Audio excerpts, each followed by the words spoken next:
তামাম পৃথিবী জমিনে একটা জিন্নাত আপনার হুকুম মতো সব জান কবজ করেছি।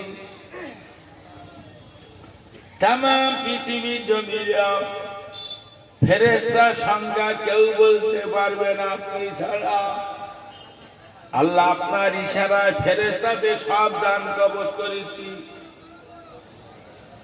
এখন আমার সামনে দেখছি আপনার ওই আরশ বহনকারী 8 জন ফেরেশতা আর জিবরাইল, মিকাইল, ইসরাফিল আছে, আর ইবলিস এখনো ঘুরছে। কবে জিজ্ঞেস করবে বুঝতে পেরেছেন নাকি?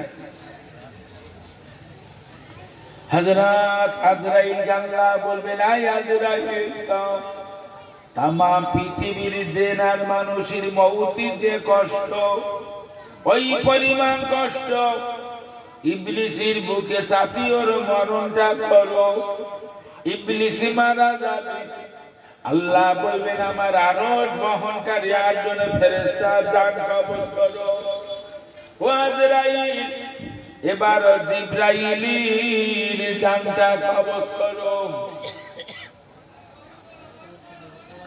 দুনিয়ায় লক্ষ লক্ষ নবী এসেছে, তামাম নবীদের কাছে আল্লাহর পক্ষ থেকে খবরগুলো নিয়ে এসেছে। তার নাম জিবরাইল, অত্যন্ত সম্মানীয়।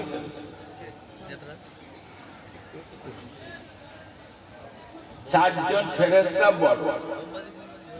আল্লাহ সর্বপ্রথম ইসরাফিল আলাইহিস সালামের তৈরি করেছিলেন। 500 বছর পরে মিকাইল ফেরেশতা তৈরি করেছিলেন। আবার 500 বছর পরে জিবরাইল ফেরেশতা তৈরি করেছেন। আবার 500 বছর পরে আল্লাহ আজরাইল ফেরেশতা তৈরি করেছেন।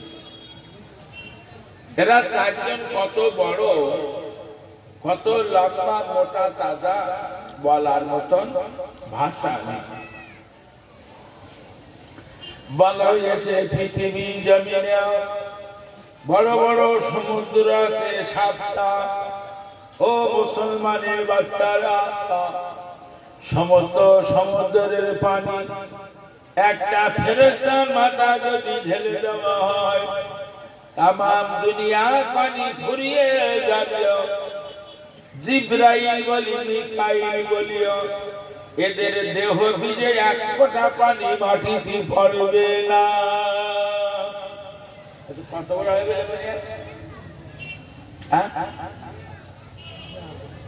কত বড় ভাষায় আছে বলা। আমার মাথায় 1 বোতল পানি ঢেলে দেবে, আমার জামা কাপড় দেহ ভিজে, তবুও কিছু পানি নিচে যাবে না, মাটিতে পড়বে।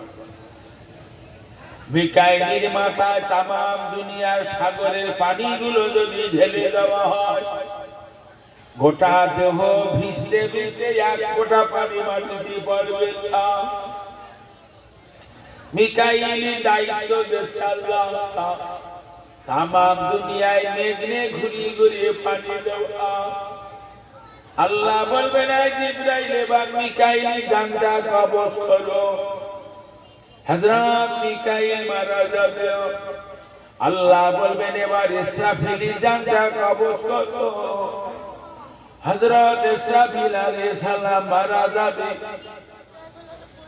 আল্লাহ বলবেন, আজরাইল আর কেউ আছে? বলবে না, বলবে তোমার জানটাকে দিয়ে দাও।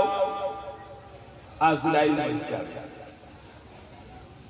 এই তো দুনিয়া, বছরে প্রচুর টাকা ইনকাম, তাই প্রতি বছর 25-30 লাখ টাকা সোনা কিনে কিনে ওই যে ঘরের ভিতরে মার্বেল মেঝে তৈরি করছে, ওই মার্বেলের নিচে সব সোনা গুছিয়ে দিয়েছে। নাতি পোতাদের বলেছি, কোনদিন অভাব দেখা দিলে পাথর একটা উল্টলি মাল পেয়ে যাবে। ভাই আজরাইল যখন মরে যাবে, তাহলে সোনা কি করে দেবা নাকি?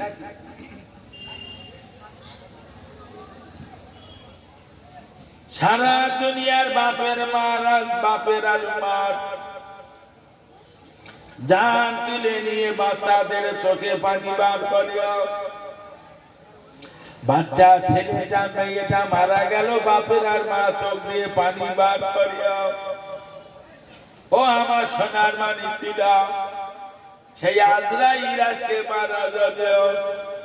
আজরাইলের ইন্তেকালের 40 বছর পর আল্লাহ পাক আওয়াজ দেবেন, লে মালিকাল মুলকি রাজত্ব কা। পৃথিবীতে কেউ নাই কোনো জবাব দেবে না, আল্লাহ নিজেই জবাব দেবেন, লিল্লাহিল ওয়াহিদুল কাহার, এসব রাজত্ব আমার। 40 বছর পরে আল্লাহ সর্বপ্রথম জিবরাইল আলাইহিস